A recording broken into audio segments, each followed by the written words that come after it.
Mula sa iba't ibang panig ng Pilipinas, narito ang pinakabagong balitang Red Cross. Ako si Lay Obtinalia para sa PRC News Flash. Matapos ang pananalasa ng bagyong Pipito nitong linggo, inassess ng Philippine Red Cross ang lagay ng mga lalawigang sinalanta ng bagyo. Naitala ng PRC Aurora Chapter na may mangilan-ngilang pangunahing daan ang puno ng debris na buwal na mga puno at posteng nakahambalang sa daan. Putol din ang kuryente at mahina ang daloy ng signal sa komunikasyon. Upang magkaroon ng komunikasyon ang mga residenteng nasalanta ng bagyo at kanilang mga kaanak sa ibang lugar, ang PRC Aurora Chapter ay nagtayo ng libreng charging station sa Barangay Zibala sa Baler. Ito ay upang maibalita ng mga residente sa kanilang kaanak na sila ay nasa maayos na kalagayan at para maging konektado sa mga balita.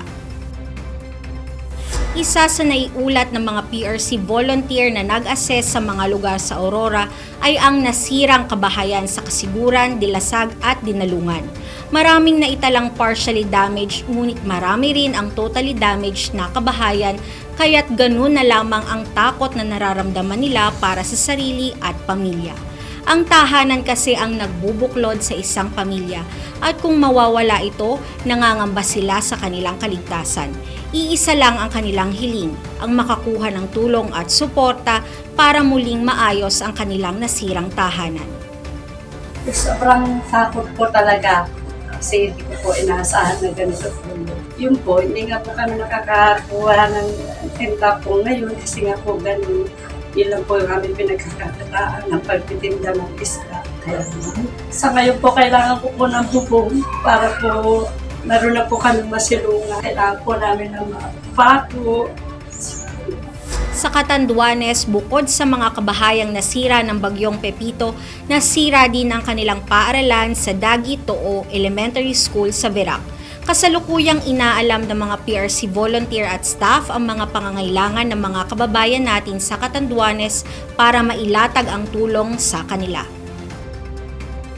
Nakapamahagi ng hot meals ang Philippine Red Cross sa Allenport, Samar, Barangay San Antonio at Barangay Bugalyon sa Ramon Isabela, Barangay Malapat, Barangay Tanggal at Sitio Kama sa Barangay Kapirpirwan sa Cordon Isabela, Bangar Municipal Evacuation Center, La Union, Dapdap High School sa Tarlac, Lazaro Francisco Integrated School sa Nueva Ecija at Lumabaw at Bagawang sa Pandan, Catanduanes matapos ang bagyong Pepito na nanalasa sa bansa. Itong November 19, nakapagbigay naman ng hot meals sa 382 na individual sa Barangay Hiyop, Pandan sa Catanduanes ang ating mga PRC volunteers at staff.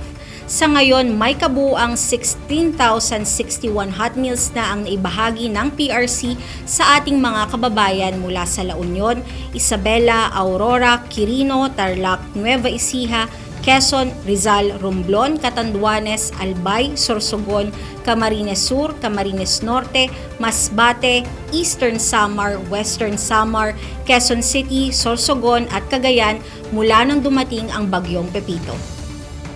Hindi nagtatapos sa pamamahagi ng makakain ang ibinibigay ng PRC sa ating mga kababayan sa North at Central Luzon. Mahalaga rin na maalalayan sila sa kanilang kalusugan kaya't nagtayo ng mga first aid station sa 31 lugar doon.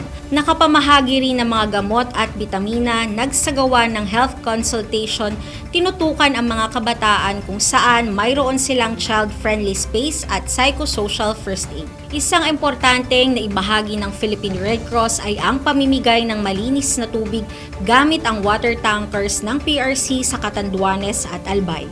May kabuuan namang 1,250 na PRC volunteers ang idineploy sa iba't ibang lugar sa Albay, Batangas, Bulacan, Catanduanes, Cavite, Ifugao, Isabela, La Union, Laguna, Leyte, Masbate, Metro Manila, Mountain Province, Northern Samar, Nueva Vizcaya, Quezon, Sorsogon at Tarlac. Tuloy-tuloy ang tulong mula sa Philippine Red Cross at donors para muling maibalik ang dating maayos na pamumuhay ng ating mga kababayan.